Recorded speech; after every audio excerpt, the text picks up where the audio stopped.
welcome on, welcome back. Give me a second. Oh, 0. Okay, welcome on, and welcome back. Kids games too disturbing for kids? What? Kids games too disturbing for kids. Yeah. What did I think I said? I don't remember. Bro, visual venture. I saw some scary videos before this, so better say something a bit calmer. I don't know. Intro. Okay. A popular video game your children may have come across. It is free, it is online, and it allows kids to... We have to warn you, these images are pretty disturbing. Follow the guide arrows on the screen to saw back and forth to remove the head. I'm not cooking, mama. I mean, they make most of the EXEs type of games out of, like, casual games, like Sonic. But I didn't know that there was one for mama. Give me a second, I'm doing this, moving this around here, yep. And sure.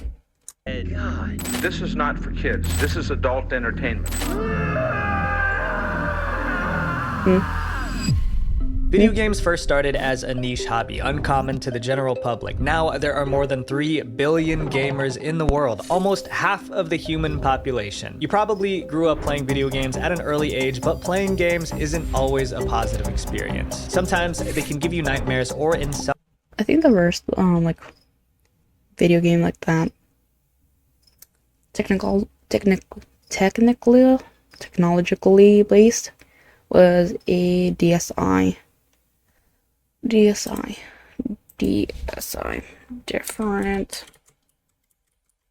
DSi.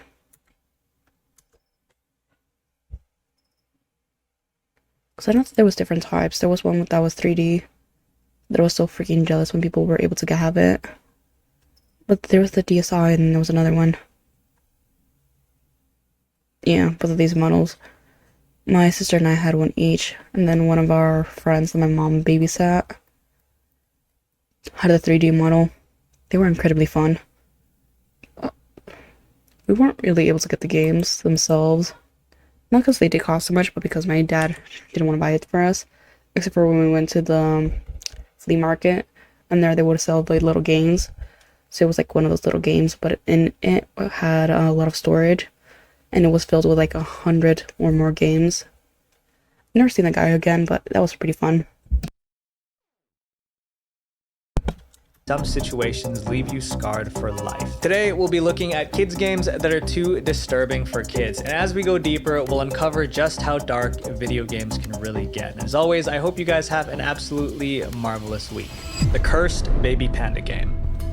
Baby the panda is one of the it. cutest animals in the world, which also happens to be the mascot of a YouTube channel for kids, Baby Bus. In their description, Baby Bus provides intelligent early childhood educational content for kids up to 6. But what's interesting about Baby Bus is how big it really is. On YouTube, Baby Bus...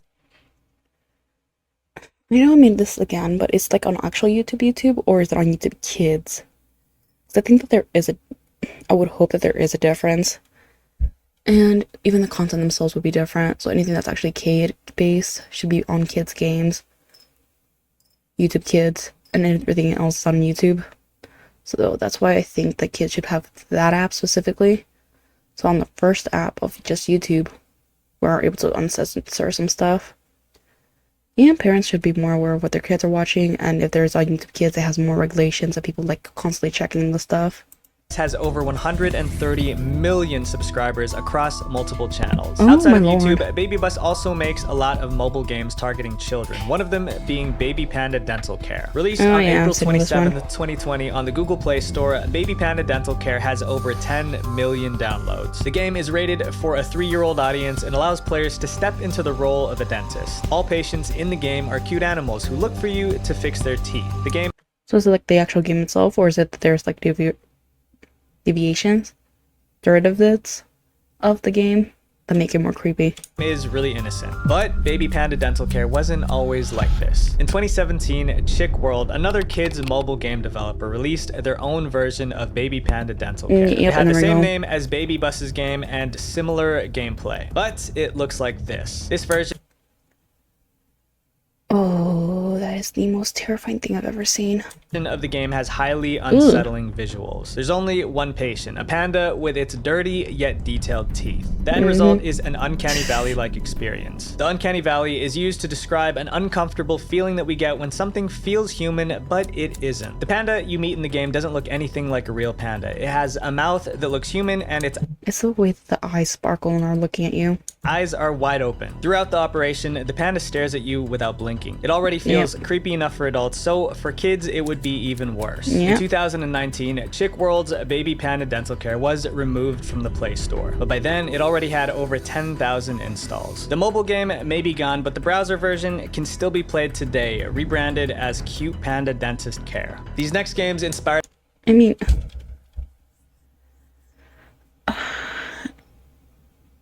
For the second one, was it actually, like, targeted towards kids?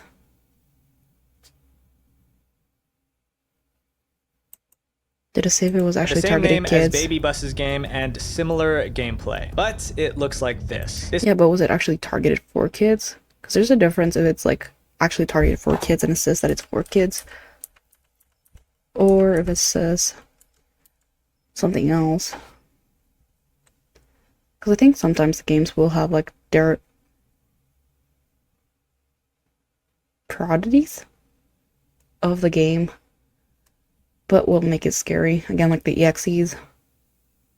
Oh, not the Frozen games. Audience. The dark influence of Frozen.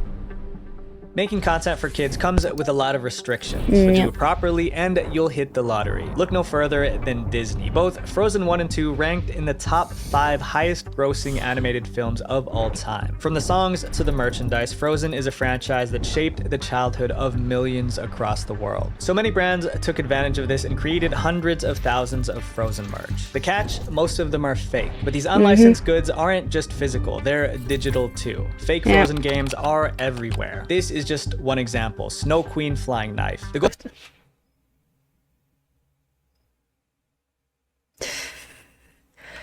I mean, are the parents watching what the kids playing?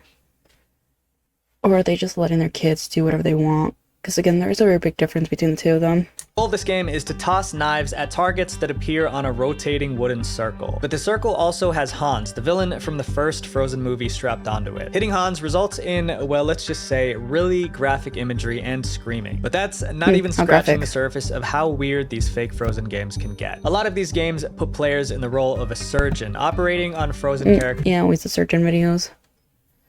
It's not even on just Frozen, it's like literally everywhere. I think I saw some like of Sophia the First, Toy Story, literally any other kids movie type of stuff.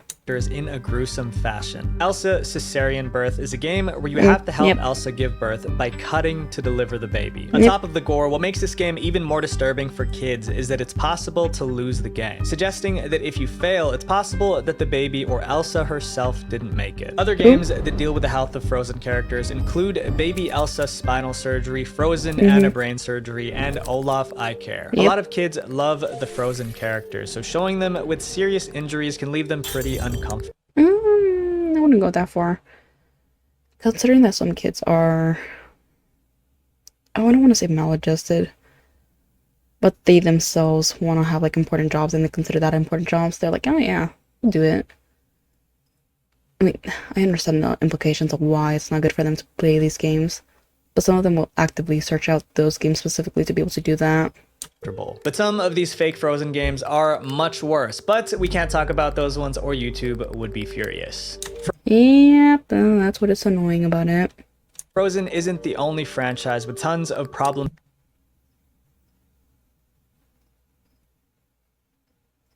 Okay, I did read that correctly. Problematic kids content online, but it is the biggest. On YouTube, there was the Elsagate incident. Hundreds of thousands of YouTube kids videos were discovered as being very inappropriate for kids. But unlike Elsagate, it doesn't seem like these fake Frozen games will be getting banned anytime soon. Yet in the world of because it's making money, and yet they'll decide to censor YouTubers who are speaking about like real problems and censor their words. If you're gonna make YouTube itself child friendly, why the hell do you have YouTube Kids in the first place? Put all the stuff into YouTube Kids and ban it on regular YouTube. There you go. Fixes the problem. Disturbing kids games, it's not always gore that makes it problematic. Sometimes just the style of the game itself is enough to give kids nightmares.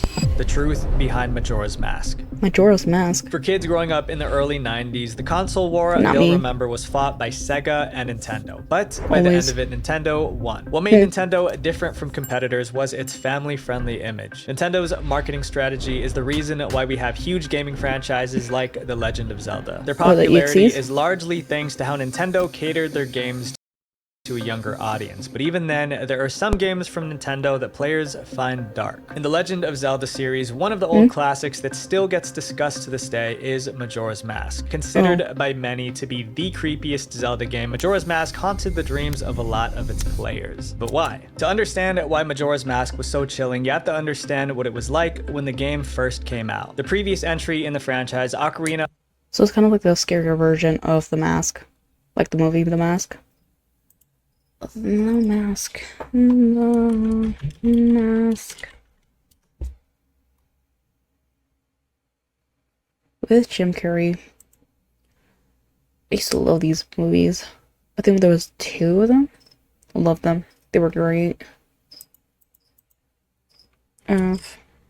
Of Time brought the series into 3D for the first time and became one of the greatest video games of the decade. It has some of the most iconic music in all of gaming.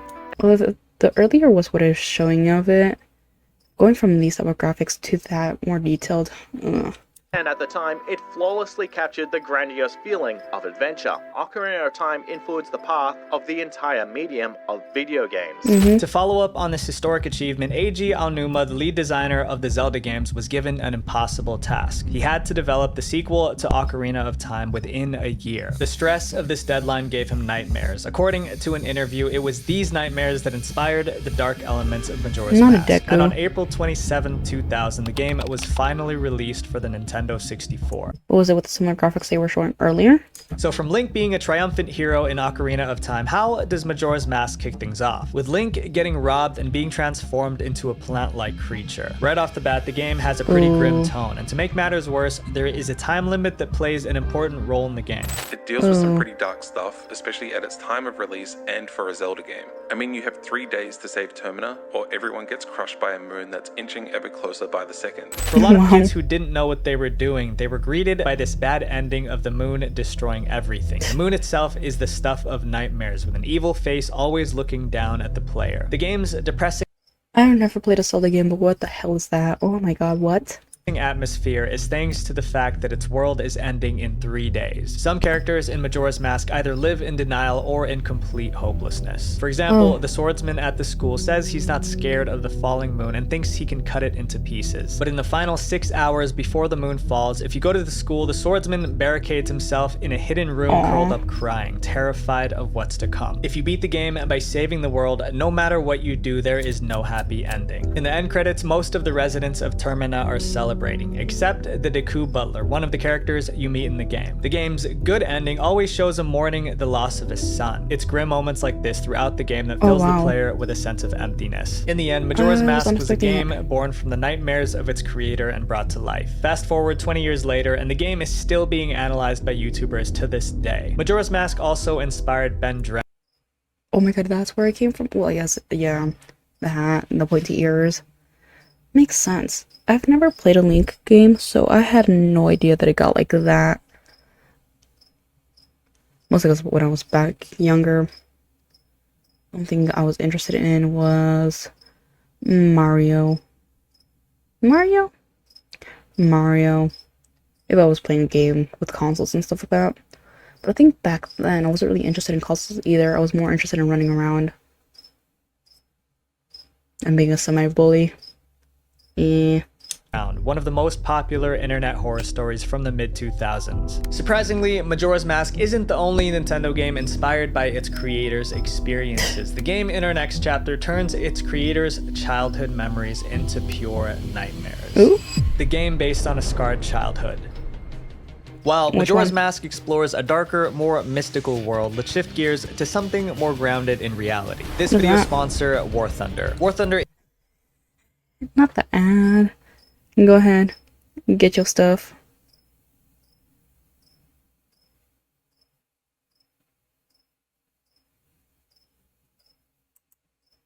The Super Nintendo. In Earthbound, you control 4 kids who go at this point. Earth players can, until the end of January, also claim 3 exclusive Gaijin snail decals to decorate your vehicles. While The Legend of Zelda is a household name at this point, yeah, get your bag. when Earthbound doesn't exactly have the same recognition. Released on June 5th, 1995, Never heard of it either.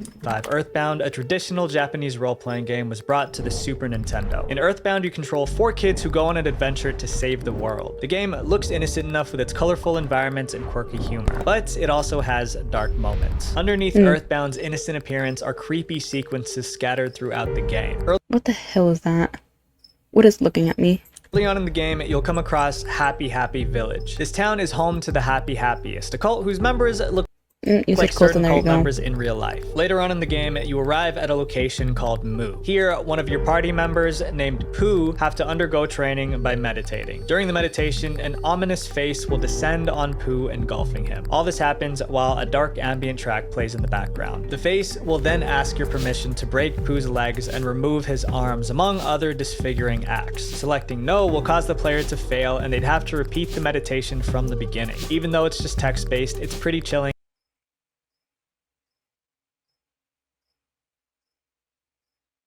I mean, was there a story behind? Not like a story, but is there like a reason for it? I don't know. Traumatize the children.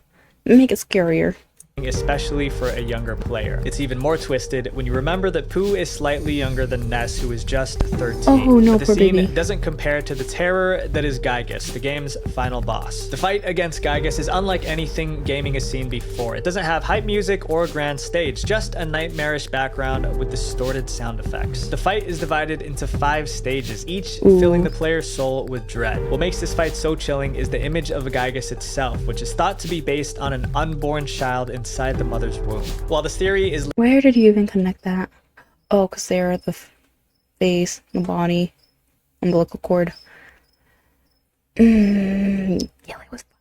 later proven to be false. What a lot of Earthbound players didn't know is that the game is based on a childhood experience that scarred its creator, Shigesato Itoi. What did you When he do? was a child, Itoi went to a movie to catch a flick with some friends when unfortunately he walked into the wrong theater. He mistook this one love scene between 2 characters to be a romantic one, but in reality it was, well, something not so consensual and advertiser friendly, if you know what I mean. This moment changed Itoi forever. Later on, as an adult, Itoi drew on the loss of his innocence as inspiration for making Earthbound. While the game is remembered today as a cult classic, it didn't change the fact that it was a deeply disturbing game for kids. And yeah. Traumatize them kids. Make it worse. for the developers in our next chapter, their goal isn't to express themselves artistically. Sometimes the goal is to spread propaganda even at the expense of kids. PETA's disturbing propaganda. Of course it's PETA. People for the Ethical Treatment of Animals, or PETA, is an animal rights group with an interesting history. Online, you can find hate for the organization almost everywhere. PETA is known for its outlandish publicity stunt. You might not know this, but surprisingly, they've also made a few... Is this a rendition of Super Meat Boy? But yeah, there's a lot of problems with PETA. And its people. I don't remember which video I saw, but it was someone who like went through the whole thing and it explained why PETA was so absolutely horrible. Oh, what is this? Is this what they made? Not the Chick Sisters.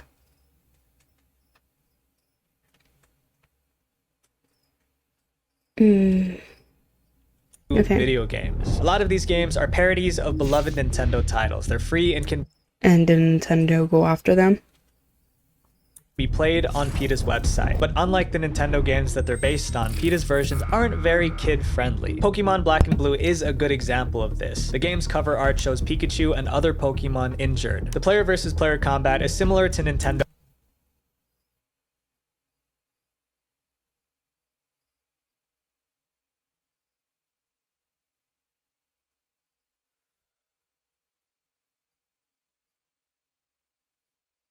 The bat, the beer, the stomach.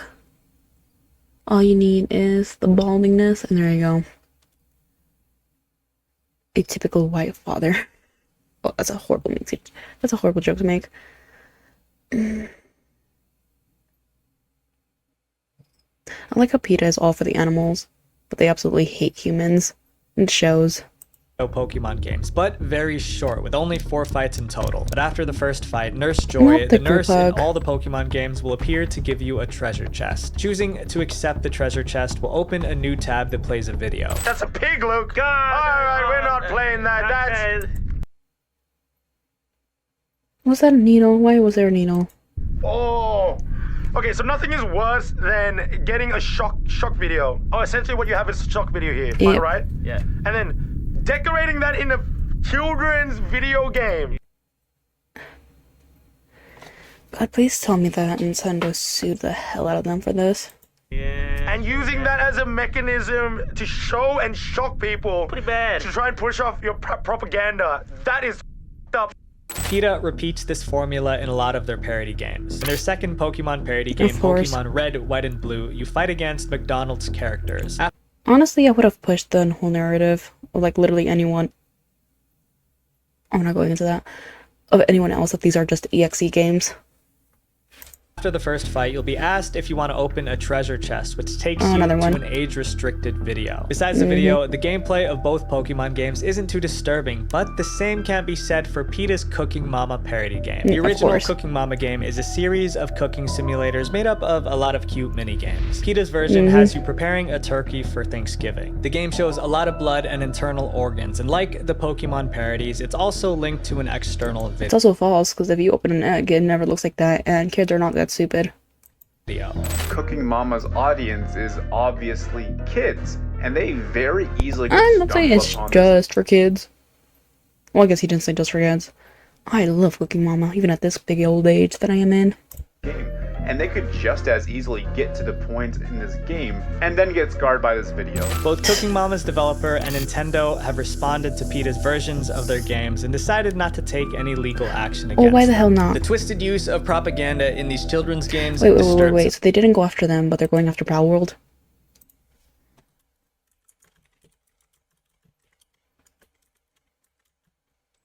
Legal war?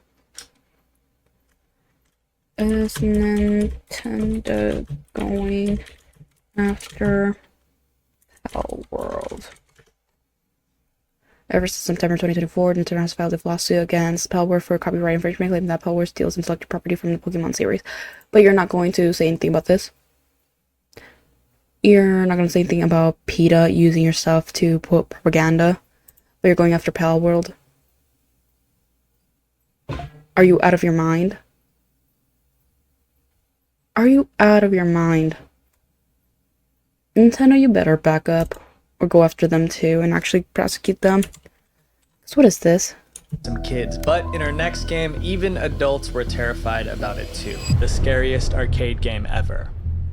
Going to the arcade is usually a fun experience for the whole family. With all kinds of genres, there's always a game for everyone. Well, most of the time. Unlike our previous entries, which relied on gore or a creepy atmosphere, this arcade game has gained a legendary reputation for the pure, unfiltered terror it creates. Sinistar. The game many Sinistar? might not have even heard of, yet it still managed to scare the life out of countless children and even adults back in the day. Created by Williams Electronics in 1983, Sinistar is a game where you pilot a spaceship from a bird's eye view. It was revolutionary for being the first sit-down arcade game to have stereo sound. The immersive audio gave it the feeling of sitting inside a cockpit, and thanks to this new technology at the time, arcade goers were blown away by the experience. At first, there's nothing scary. Oh, it's one of those. I love these.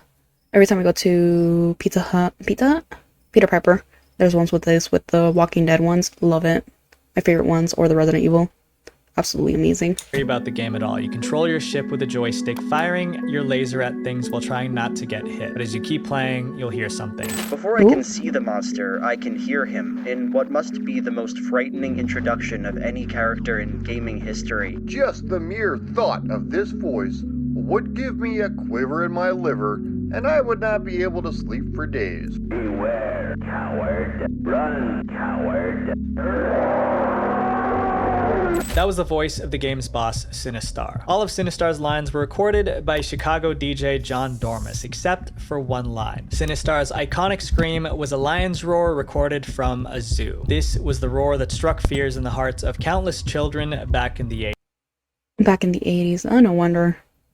These are so much more common now. But oh, that's so cool. That is so cool. But it wasn't just the voice. Sinistar is one big monstrous face that relentlessly chases the player down. Your spaceship's attacks do not work on Sinistar, and the only way to beat it is to collect the crystals. These crystals turn into weapons called Cinnabombs, which is the boss's only weakness. The game never gave clear instructions on this mechanic, so for a lot of kids playing this back in the day, the sudden appearance of this unbeatable force of nature made their blood run cold. This was also before the internet was a thing, so most players never figured out how to beat Sinistar. Those who do defeat Sinistar will be shocked to learn that he keeps coming back. The game's difficulty and its terrifying reputation ended up costing the developer Williams Electronics. Sinistar did not become a commercial success when it first launched, but decades later, the arcade game now has a huge cult following as a collector's piece. Sinistar is a blast from the past for many adults today. I mean, were you guys actually like actively trying to bring people in it, or were you just putting them in the arcades and like hoping people would start talking about it? That's all about how the people see you and the way that you promote your stuff. The game's amazing use of sound set the trend for many horror games today. But sometimes when a business strategy doesn't work, you have to try out new trends that run an entirely different form of inappropriate content. The game where you choose your own story. Ooh, Episode is a free-to-play visual novel-style game where players can read interactive short stories. By choosing certain options, they can affect how the story plays out. But what separates Episode from a lot of other visual novel mobile games is its user-generated content, which is in-game content that its users create themselves. Also, it's so freaking annoying because you can virtually not play the game without having to use money. You have to use money to be able to get the endings that you want or the options that you want to get. It's a multiple choice, but one of the choices will always cost money. Well, they cost gems, but you have to buy the gems to be able to get them. User-submitted stories even earn their creators money. With over 12 million creators, a lot of them would do anything they can to get clicks. This leads to a lot of questionable content on Episode. Sexual stuff. If you go to the App Store, Episode is rated 12+, but some of the stories on the app are just not appropriate. They also get from YouTube. Them as a 12-year-old. YouTube? If that was given to me, some of them are things that you... I think some of the WhatsApp creators... Wattpad creators are also going into it. I've seen some of my favorite creators back when I was like 10 years old that I used to read their stories going on to Episodes. To see if you're 12 years old. But it isn't just the users who are coming up with the inappropriate content for the game. Episode itself has a reputation for its weird ads that are not suitable for younger audiences. These ads usually show suggestive scenarios. Episode often advertises its games through other kids' mobile games. Because of this, a lot of kids were exposed to Episode's indecent ads even before getting to play a second of the game. This drew a very angry reaction from parents, since this is how some kids were introduced to the game. So how does Episode make money? Like a lot of other free-to-play games, Episode uses an energy system, which is the type of currency for the game. Players spend energy to read more content. Once your energy runs out, you can either wait for more or buy energy through the app. But for Episode... And it also, again, limited options. Limited options. Limited options. So they'll give you one free option, but the free option is absolutely horrible. So it'll ruin whatever progress you want, or it'll give you something that you really don't want to use. So you're forced to absolutely buy gems. their monetization gets a lot worse. Some dialogue options are locked behind a paywall. It doesn't matter how long you wait, the only way to explore these options is by paying with premium currency. Often, like this content tends to be the more steamy option, if you know what I mean. So on top of being marketed towards kids, Episode tries to exploit their curiosity and make them hooked on adult content they shouldn't even be consuming. From its ads to its stories, Episode has an entire ecosystem designed to profit off the undiscovered desires of its young audience. But as if suggestive animated content isn't dark already, this next game takes it one step further. A game based on a disturbing folklore.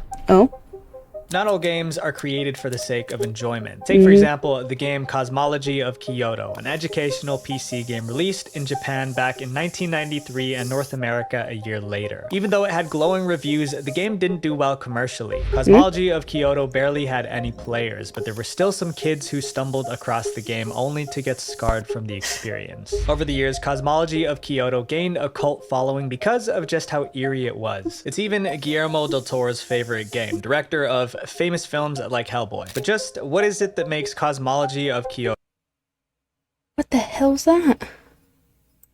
so unsettling? To answer that, we have to travel back in time to the Heian period in Japan at around the year 1000. This is when the game takes place, and right off the start you can feel that something's off. The illustrations are all gorgeous, with a muted color palette and deep shadows, giving it a dark and creepy edge. The sky in the background and the empty, eerie streets really give this game a forlorn and foreboding. So specifically targeted towards kids. But was it with like specifically set out like horror? Because if it's horror and then children decide to play it, two different things. But if it's marketed as a horror game, they did a fantastical job of that. Feel. Cosmology of Kyoto doesn't have a clear goal. You can go anywhere you want around the ancient capital of Kyoto, meeting various people and even demons. Depending on how you act in these scenes, your karma will change. It determines which Buddhist hell your character is sent to when you're defeated. This is what terrified kids who played the game back in the day. Most of these hell scenes show your character being tortured by monsters. And depending on which hell you end up in, the scenes can be stomach turning. Once you leave hell, your character will reincarnate into a different person. Sometimes you'd even reincarnate as a dog. Unfortunately, there's a lot of encounters in the game that can send your character to hell. But if that wasn't inappropriate enough, there's gameplay showing characters exposed. But even with its gruesome imagery, Cosmology of Kyoto can be educational. Every single person you meet in the game is based on real-life accounts. That's actually pretty awesome. That's pretty cool. If I wasn't such a scary cat, I would 100% play it, because that sounds awesome. Or folklore, and you can read up on these details through the game's reference menu. It's like having an encyclopedia of ancient Kyoto and Japanese history and folklore at your fingertips. Violence and indecent content are captured through Cosmology of Kyoto's unique art style. Others like taking a more real-life approach to video games, making them feel uncanny. The uncanny valley of full-motion video games. 1993 was the whole reason I cannot play Made of Skur. Because, oh my god, it scares the hell out of me when it's too realistic.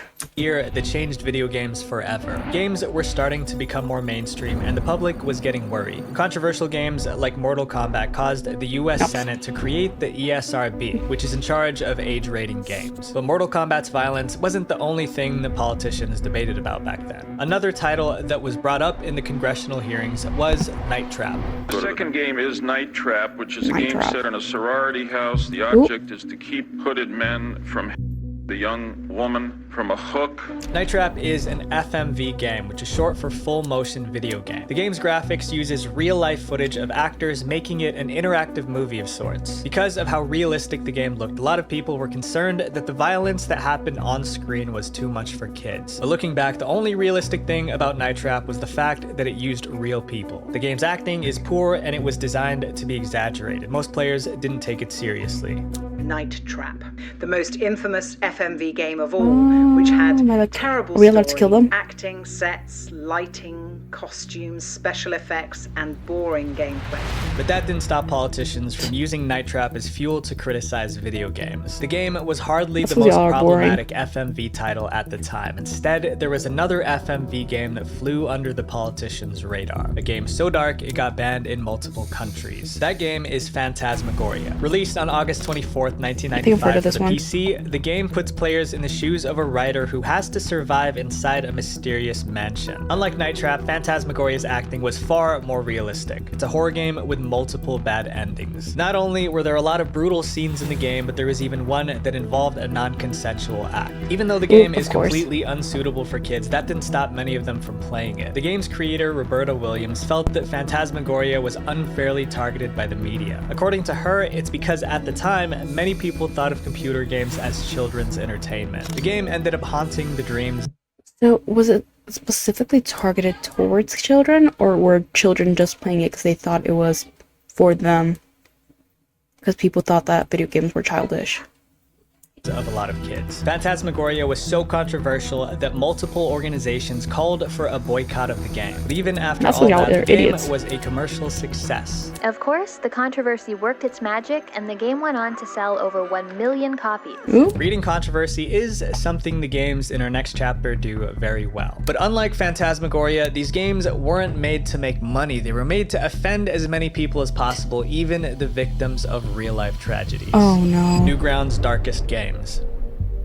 On December 31st, 2020, Adobe Flash Player, which was a program used for many online games, was officially discontinued. Unless your page had certain features, that meant you couldn't play Flash games anymore. But with the end of Flash came one game that took the world by storm, Friday Night Funkin'. In 2021, Friday Night Funkin' went viral as a rhythm game with an art style inspired by many Flash games that came before it. It was everywhere. YouTube, TikTok, mod pages, bootleg merch, Roblox, in-class talent shows. At a time when people were stuck in lockdown, Friday Night Funkin's early 2000s aesthetics reminded players of the good old days. It unleashed new life into Newgrounds, the biggest community of Flash animation. It was really cute, and some of them actually just scared me like Lemonhead. Young gamers rediscover an old part of internet culture, including its darker sides. You see, one character in Friday Night Funkin' is Pico. What a lot of players don't realize is that Pico is originally from a different game called Pico School. Developed by Tom Fulp, the founder of Newgrounds himself, oh my God, Pico School was released way back in 1999. You play as Pico, a survivor of a school tragedy. The goal of the game is to defeat the perpetrators behind the tragedy and save the school. It's also based on a real-life incident that happened that same year in 1999. But even then, Pico School is only the tip of the iceberg compared to some of Newgrounds' darkest titles. Of course. There were several other Flash games on the site that were also inspired by real-life tragedies. Unlike Pico School, games like VTech Rampage put you in the shoes of the perpetrator. To beat these games, the players had to commit atrocities similar to what happened in real life. Worst of all, they even featured characters who shared the same identity as the victims in real life. When asked why these games were made, the creator who made both of them said, "Because it's funny." Making so many angry has won me enough points for the rest of my life. These games...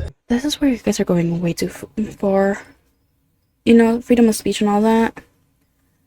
But no, take it off. Remove it. We don't need it. There's other games that we could play. Mostly with shooter type games. There's way too many. We could just do something else. We'll take it off. And, sorry, I'm putting light because my mom asked me to add a light to the machine. But I keep forgetting which one I'm doing. Oh, hiccups. $10.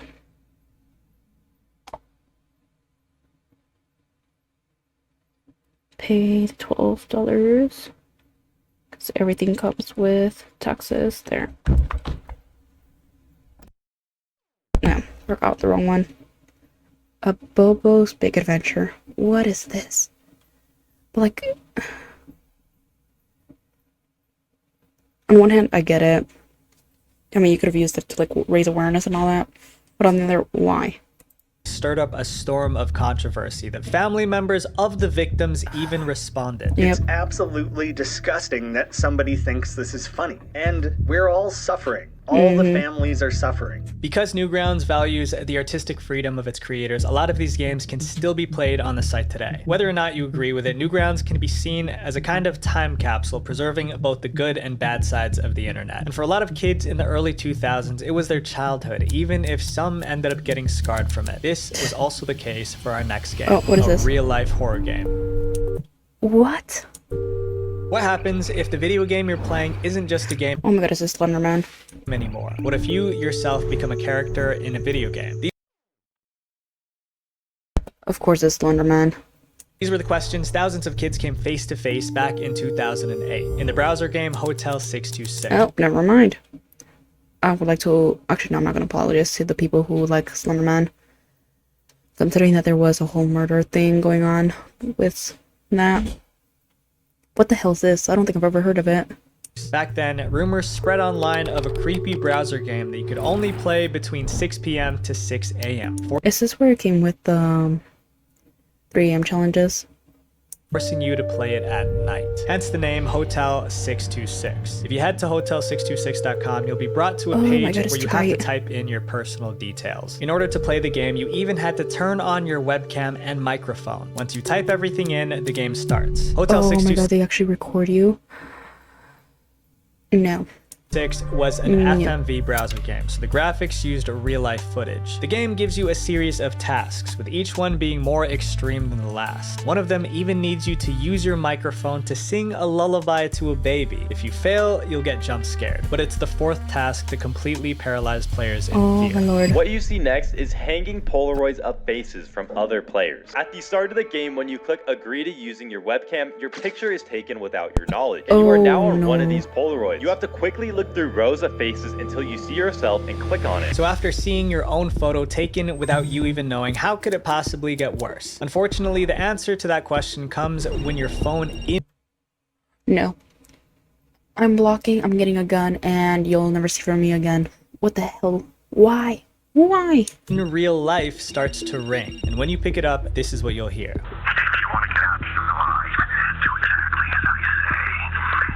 Oh, my anxiety would be so bad. Oh my, what are you gonna do? What will you do? The game tells you the instructions for the next task by calling your real number. Following the instructions will lead you outside of the hotel and into a car. As you start up the engine, the game ends, right before one last jump scare. But even after the game ends, the horror doesn't, because some players reported getting a phone call days after playing the game. The voice in the call told them you never really left the hotel. There's no real escape from it. Oh yeah, this would completely mess with people who have like schizophrenia and who are extremely paranoid prone. Oh my god. Horrors. Hotel 626 was a horror experience that went beyond the four corners of your screen. Sadly, Hotel626.com was shut down in 2011. Good. The game can no longer be played. No, that's very good, considering again, people with like paranoia type stuff will 100% lose their mind with this. Oh my god, that's so scary. You actually put in your information. Why would you put in your phone number? Why don't you add something else, like a different phone number, a fake phone number? Come up with something. Today. That's because this entire game was a marketing stunt from Doritos. That's right, the game was made by Doritos to promote their black pepper jack and smoking all that for chips. Ooh, I would be so pissed off and I would boycott Doritos for the rest of my life. cheddar barbecue flavored chips. The URL hotel626.com was printed on the back of the packaging, which is how kids found out about the game. Doritos ended up making a sequel for Hotel 626 called Asylum 626, but it didn't have the same publicity as the first game. It shut down alongside Hotel 626 in 2011. This may be for the best, since what these games did with your private information crossed the line. Yeah. While Hotel 626 messes with the player in real life, the video game in our next chapter messes with the player's mind. The game is so twisted I mean, that last part would have messed me completely up. And I guess a lot of people too, but oh my lord. Even made some kids physically sick. The dangers of dark Roblox games. Okay, sure. If you're looking for horror games, Roblox isn't the site that comes to mind. It kind of is nowadays. Can't compare it to classic horror titles, so most games on Roblox aren't as immersive. After all, the majority of its user base is kids. The horror games that I mean, even my siblings love all the horror games. They used to play Granny all the time, and they'll play a lot of Roblox scary games. Sometimes I'll hear them yelling from another room because they're trying to solve it, like puzzles and stuff like that, but in a horror setting. you can find on Roblox are a hit or miss, but there's one title that stood out from the rest. A game is so terrifying, some players even reported feeling sick. This game is called My Eyes Deceive. It plays a girl who's been living inside a basement her My Eyes Deceive. That's from Roblox? Oh my god. life, which already feels uncomfortable. The very first task the game gives you is to take your pills, and for the rest of the game, the gameplay boils down to just interacting with objects. But at the end of each day in the game, before you sleep, you're tasked with talking to Papa, but he's never seen and rather hidden. The conversation with him takes place near the hatch of the basement. We learn from Papa that the outside world is a dangerous place and the pills we take are for our own safety. But halfway through the game, Papa never shows up at the hatch. Eventually, you have to decide if you want to keep taking your pills or not. This is where things take a turn for the worse. You, the player, start to realize what's really unfolding when your character's asleep. The game suggests that the father was doing terrible acts, and for a lot of players who played the game to its end, they're left sick to their stomachs. My Eyes Deceive is a psychological horror game that's hard to play just because of how twisted the storytelling gets. There's a lot of similarities between the game and the real-life case of Elizabeth Fritzl, a woman who was locked for 24 years in the basement by God. I mean, poor her, but also the game itself. Horrible stuff. Your father. My Eyes Deceived was eventually removed. They removed it? Roblox. A lot of people thought that it was because of the content. This wasn't the case. It was originally released on itch.io. Yeah, that makes actually more sense. By an indie developer called Nowadev. One Roblox user asked Nowadev if they could recreate My Eyes Deceive on Roblox, which is how it came to be on the platform. And it got so popular that even big YouTubers like Markiplier played it. Nowadev felt upset that his original version on itch.io got completely overshadowed by the Roblox version, so he wanted it taken down. At the end of the day, children's safety should all— I mean, they could have like sparked something else, say like, hey, this is actually originally made by this person on this website, if you guys want to check out the original. But, oh yeah, that would have made me so sick. Anyway, I'm going on break now. Thank you all so much for watching. Until next time. Bye.